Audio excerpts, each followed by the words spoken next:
እዚያውንም ልንገራችሁ ዌስት ኢስት ምናምን የሚባል ነገር ነጭ ነው መግዛት ነጭ ዌስት ኢዝ ኢኳል ቱ ኮሎናይዘር ወይም ደግሞ ዌስት ማለት ኮሎናይዘር ቀኝ ገዢ። ታሪክን ወደ ኋላ ከተመለከትን ሁሉም ነገር ግልጽ ይሆናል።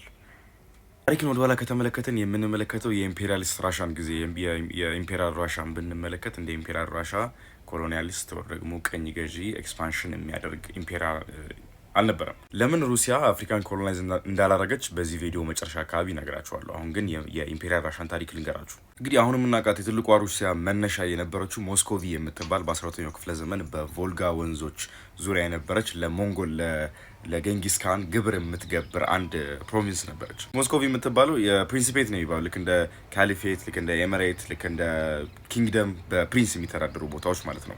ሞስኮቪ ወዝ አራውንድ እቺ አረንጓዴ የምትመለከታት ነበረች ሞስኮቪ የምትባለው። ይሄ ወደዚህ በብዙውን ሩል የሚያደርጉት የነበሩት ሞንጎል ኢምፓየሮች ነበሩ። ከዛ አይቨን ደ ፈርስት የሚባል መሪ ይነሳና በራሻን በዛ በሞስኮቪ በነበረች ሰዓት ላይ ለጌንጊስ ካን ግብር አልከፍልም በማለት ያምጽና ከዛ በቃ ራሽን ስቴት ትወለዳለች። ከዛ በመቀጠል ቴሪቶሪያል ጌናቸውን ያሰፋሉ። ትንሽ ቦታ ነበረች ወደ ሰርቢያ ወደ ከፍ ይላሉ። ከዛ ወደዚህ ወደ ኢስተርን ዩሮፕ ምናምን በጣም ትልቅ ቴሪቶሪያል ጌን አገኘች የነበረችው በአይቨን ደ ፎርት ወይም ደግሞ በዚህኛው የልጅ ልጅ በአይቨን ደ ፈርስት የልጅ ልጁ ጊዜ ነበረ።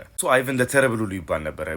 የቴሪቶሪያል ኤክስፓንሽን ወይም ደግሞ የቦታ ስፋቱን ለመውሰድ ብዙ አትሮሲቲዎች፣ ብዙ ወንጀሎች፣ ብዙ ነገሮች ይፈጽም ነበረ። ከዛ ወደ 1.5 ሚሊዮን ስኩዌር ኪሎ ሜትር በላይ የሚሆን ቦታ ይዛሉ። ግማሽ ሰርቢያ የምትሆነውን ቦታ ይዟታል። ያው ሞንጎል ኢምፓየር ሲፈራረስ የተወሰኑ የሞንጎል ቦታዎችን ይዛሉ። ወደ እነዚህ ወደ ስዊድን ይጠጋሉ። ወደታች ደግሞ ወደ አርሜኒያ። ከዛ በኋላ ፒተር ዘ ፈርስት የሚባለው ይመጣል። ፒተር ዘ ፈርስት ያው ሞር ይሄ የዲፕሎማቲክ አፕሮች ነበር የነበረው። አውሮፓን ሄዶ ከጎበኘ በኋላ በአውሮፓ በጣም ይቀናል ባላቸው ቴክኖሎጂካል አድቫንስመንት ባላቸው የህንፃ ግንባታ ጥበብ ምናምን። እሱ ነው ሞደርን የምትባለው ሩሲያ ከኢምፔሪያል ያው ስቲል ኢምፔሪያል ሆኖ ሞደርን አሳሰብ እንዲሰጽባቸው ያደረገው መሪ እሱ ነበረ። ከዛ ያው እነ አላስካ የምትባለውን ቦታ ድረስ ሁሉ ሄደው ኮሎናይዝ አድርገው ነበር። ኮሎናይዝ ይሄ ላይክ ቴሪቶሪያል ጌን አግኝተው ነበር። ትንሽ የነበረች አላስካ ሁሉ የያዟት ያኔ ነበረ። ከ16ኛው ክፍለ ዘመን እስከ 16ኛው መቶ ክፍለ ዘመን እስከ 18ኛው መቶ ክፍለ ዘመን ድረስ እስከነ ይሄ ሮማኖቭ ኤምፓየር ድረስ ኢቭን ከነ ኦቶማን ቱርክ ጋር የነበራቸው ጦርነት አልነበረም። ቴሪቶሪያል ጌን ለማግኘት ላይክ መሬት ለመግዛት ቦታ ለመውሰድ። አሁን ላይ የምትባለው ካዛክስታን የምትባለው ቦታ በስንት ራሳቸውን የሚያስተዳድሩ ሰዎች ነበሩ። ሩሲያ ነች በጉልበት ገብታ ገዝታቸው እንትን ያለቻቸው። አሁን የያዘችውን ትልቅ ቦታ የያዘችው ኢምፔሪያሊስት ራሻ በምታደርገው መስፋፋት ነበረ። በጣም ትልቅ ኮሎኒያል ስቴት ነበረች። ትንሽ ከነበረችው ቦታ ላይ ብዙ ስቴቶችን በመያዝ ማለት ነው። አሁን ላይ ፖላንድ የምትባለውን ቦታ ፖላንድ ሊቱዌኒያ ነበር የምትባለው። እሷን ሁሉ እነ ኦስትሪያ እነ ጀርመን እና ሩሲያ እንትን ብለው የተቀራመጧት የተከፋፈሏት። ታዲያ ወደ አፍሪካ ለምን አልመጣችም ሩሲያ? የመጀመሪያው ሪዝን ሩሲያ ሞር ፕራዮሪታይዝ አድርጋ የነበረው ምንድነው የላንድ ጌኗን እንትን አድርጋ የነበረው በምድር ነበር። ውጊያዎቿ የምታካሄደው በምድሮች ነበር። ኔቪ አልነበራትም፣ ባህር ኃይል አልነበራትም። ብዙ የአውሮፓ ሱፐር ፓወሮች የሚባሉት በዛ ሰዓት ላይ እነ እንግሊዝ፣ እነ ጀርመን፣ እነ ፈረንሳይ፣ እነ ስፔን፣ እነ ፖርቹጋል ብትመለከቷቸው ጠንካራ ኔቪ ነበራቸው። በዚህ ኔቪያቸው ነበር ኤክስፕሎር እያደረጉ የተለያዩ ቦታዎችን ቅኝ ለመግዛት የቻሉት። ሁለተኛ ከሌላው ዓለም ሀገር አንጻር ስንዛዘር በጣም ኋላ ቀር ነበረች ሩሲያ። የታሪክ መጽሐፍ የጻፈው ነው ኋላ ቀር ነበረች። ቴክኖሎጂካል አድቫንስመንቷ በጣም ዜሮ ነበር። ሶስተኛው ደግሞ ምንም መንገድ የላትም፣ የምትመጣበት መንገድ አልነበራትም። በመርከብ ልምጣ ብትል በባህር ልምጣ ብትል አንደኛው ልትወስደው የምትችለው መንገድ ይሄኛው መንገድ ነው። ይሄ ዙሪያ በዚህ በኩል አልፋ ወደ አፍሪካ። ይሄ ደግሞ ይር ራውንድ ማለት ይቻላል ወደ ከ8 እስከ 9 ወር የሚሆነው ፍሮዝን ነው። ሌኩ ምንም ደረቅ ነው። በዚህ በባልቲክ ሲ በኩል አድርጋ በባልቲክ ስቴት በነ ፊንላንድ በኩል በነ ስዊድን በኩል አድርጋ ለመምጣት ነው። በዚህ በኩል ካሰበች ደግሞ እነ እንግሊዝ፣ እነ ጀርመን፣ እነ ፈረንሳይ ይዟታል። ከዛ ደግሞ በዚህ በኩል ልምጣለች በኦቶማን በኩል በብላክ ሲ በኩል በሱ በኩል ልምጣ ካች ደግሞ ከኦቶማን ትልቅ እንትን ነው የሚጠብቃት። ኦቶማን ቱርኮችና ሩሲያዎች ከድሮ ጀምሮ ጸበኞች ናቸው፣ አይዋደዱ።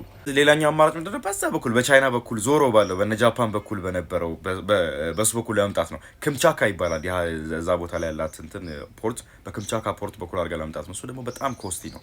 ራሻ አፎርድ ማድረግ አትችልም ነበረ። ሜጀር የአውሮፓ ሀገሮች በበርሊን ኮንፈረንስ ላይ ተቀምጠው አፍሪካን ለመቀራመት በሚያስቡበት ሰዓት ላይ ራሻ በዛ ኮንፈረንስ ላይ ነበረች። መሬት ለመቀራመት ሳይሆን ፓሴጅ ለመጠየቅ ከአውሮፓ ሀገሮች አሁን እኔም ልምጣ በእናንተ በምትጠቀሙት መንገድ ትሬድ ሩቶችን ወይም ደግሞ የንግድ መስመሮችን ልዘርጋ።